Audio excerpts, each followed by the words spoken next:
Hello, everyone, and welcome to the 12th Canadian Science Policy Conference, CSPC 2020. Bonjour, mesdames et messieurs.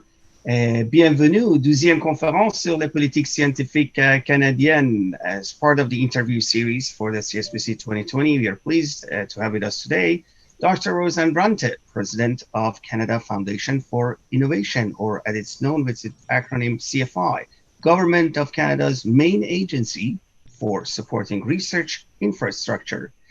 Et nous sommes heureux d'accueillir avec nous le Dr. Roseann Runte, le président de la Fondation canadienne pour l'innovation. Welcome to CSPC 2020, Dr. Runte. Thank you so much. A great pleasure to be here. Excellent.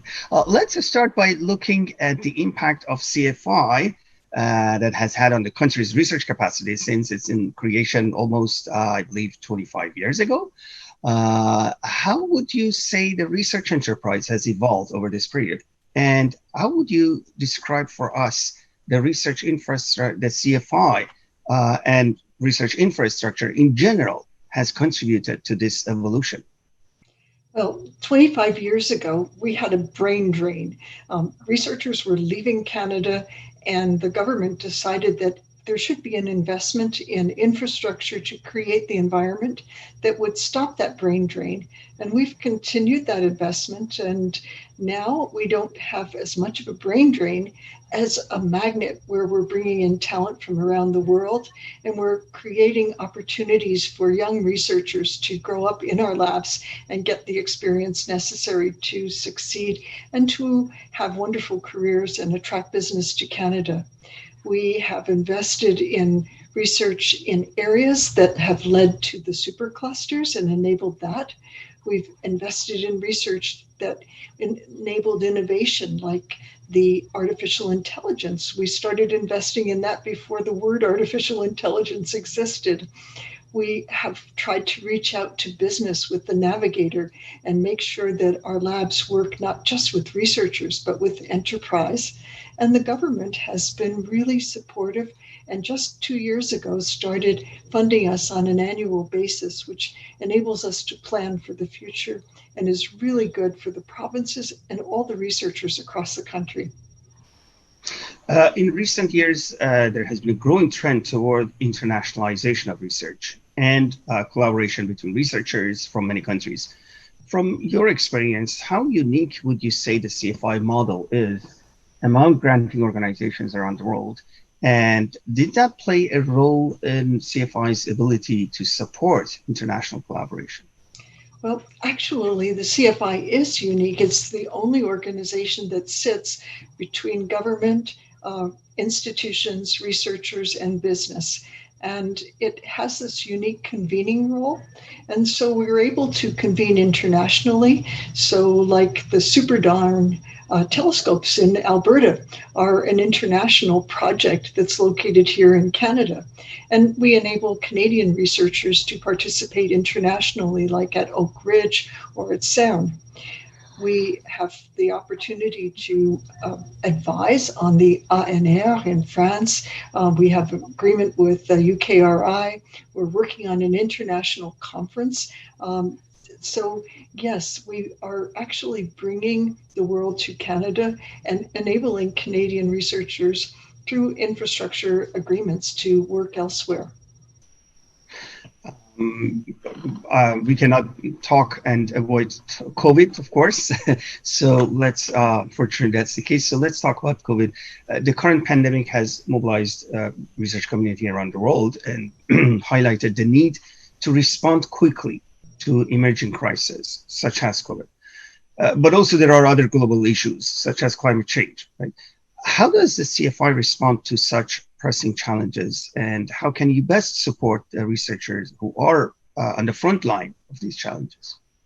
Well, infrastructure is a little bit different than scholarships. You have to build infrastructure. It's something that has to be ever ready. You have to be ready for the pandemic, and you can't suddenly create big buildings and labs. But we've been doing that over the years, and so we were quite prepared, but we could always do better. So the first thing we did at the CFI was to say the grants that applications that we had received just before the pandemic was announced, we would carry on and continue evaluations internationally with researchers around the world doing it by internet. And we will be able to announce our competition winners very shortly. And so we wanted to be able to say to researchers at the end, coming out of this pandemic, you can continue life as usual because it will be there. But at the same time, we realized that many of the labs were turning over and trying to do COVID-related research, or the ones that were actually doing it already needed a few extra little things. And so we set up two competitions, one for universities and hospitals, and the other for colleges to support their short-term needs. Finally, we looked at what we need to do across the country. And with Mona Nemer, the Chief Science Advisor, we've been doing a survey to see what we have across the country, what we need to face future challenges. And I hope they never come, but should they ever come, so that we will be prepared in the future. And then we looked at the researchers, and usually we go out across the country and tell their stories, but we couldn't go out across the country. So the first thing we did was say to the researchers, would you tell your stories yourselves? And there's a Go Research element on our web now, and researchers have been setting themselves up on their own computers, telling the stories of their research and how it affects the pandemic. One example is Christine Chambers in Halifax, who is working on a project for children's pain. We hate to think that children would be suffering.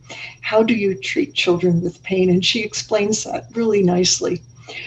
We also had bright stories in the middle of the pandemic of researchers turning their labs over and doing different things. In Calgary, they provided hand sanitizer in the chemistry labs, and they made enough hand sanitizer for everybody at the University of Calgary and the whole city staff, everybody working for the city of Calgary. We saw the researchers at Dalhousie sending equipment to Vito Intervac in Saskatchewan. And we saw researchers like Nobel laureate Art McDonald and his colleagues at Snow Lab in Queens.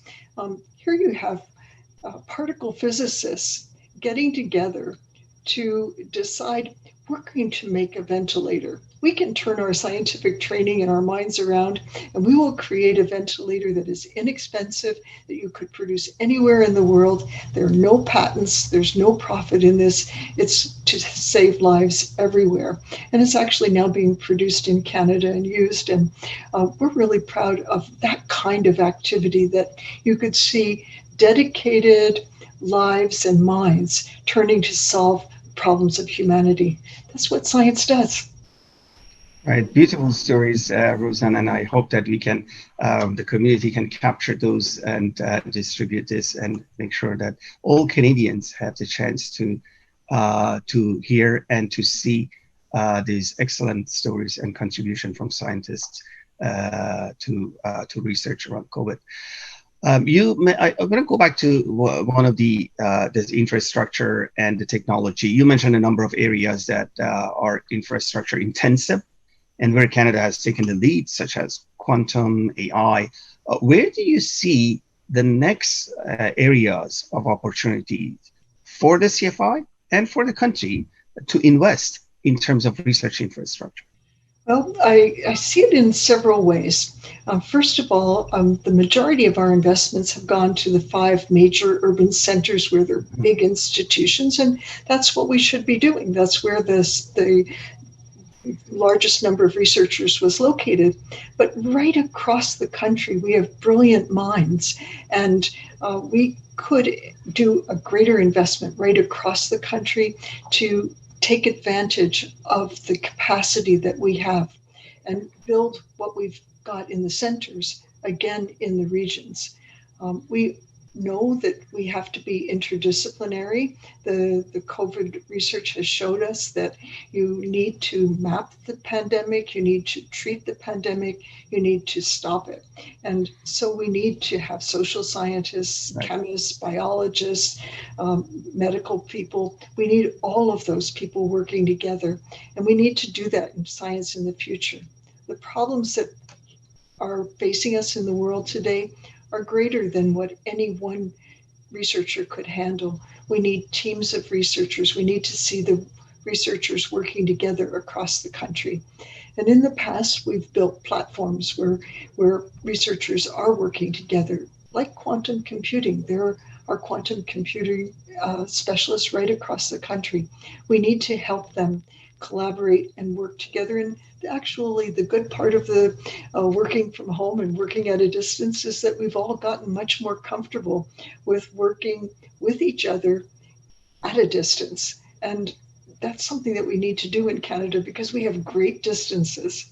So I see new innovative ideas coming out of this opportunity to work together across distances. And when we do, we will follow our dreams and we will realize those dreams and make this country and the world better. Wonderful. Now I want to ask you a question about the CSPC, and as you know, we are in the second decade of our operations and have expanded the operations to, we have a huge youth engagement, workshops, editorials, and magazine, and now Science-Based Parliament, and many others. And the conference, of course, is growing globally. How would you see the value of CSPC for the Canadian science and innovation community? Well, you have done an incredible job, Mehrdad, and your whole team working on this conference. And through all the things that you do and across the time, you've really built a solid base. You've built strong communications. One of the things that I admire most is your inclusion of young people, giving them the idea of what they can do with their lives and their careers. I love the way you connect young people, researchers, and the government, because what we need is a dialogue. We need to bring all of that energy and those ideas together, and you provide the forum for that. So I think you've done a great job, and I thank you for giving me the opportunity to just say so. So congratulations for that. Thank you so very much, Dr. Runte. This is for your kind words and this view of us. And let me thank you and your colleagues at CFI for the continuous support toward us. Without the support of the community organizations such as CFI, obviously we would not have been able to do so. So we thank you for that support and thank you for the kind words. And we keep working very hard to make sure to provide value to the community. And thank you for the opportunity to be with us today. I want to mention that for the conference delegates that CFI organized, they're participating in different panels. Roseann, yourself, I guess you are part of the panel with the other president of agencies. That is on Monday, November 16th in the afternoon. Please make sure you capture that. That's very important. The presidents of the science enterprise, the science organizations in Canada will be on that panel. And also CFI has a specific panel on research infrastructure. And please make sure to capture that. I believe it's on Wednesday morning. And it's a fabulous panel with panelists from around the world, by the way, and make sure you capture that. And with that, thank you again for being with us, Dr. Runte, and look forward to see you again, and bonne conférence.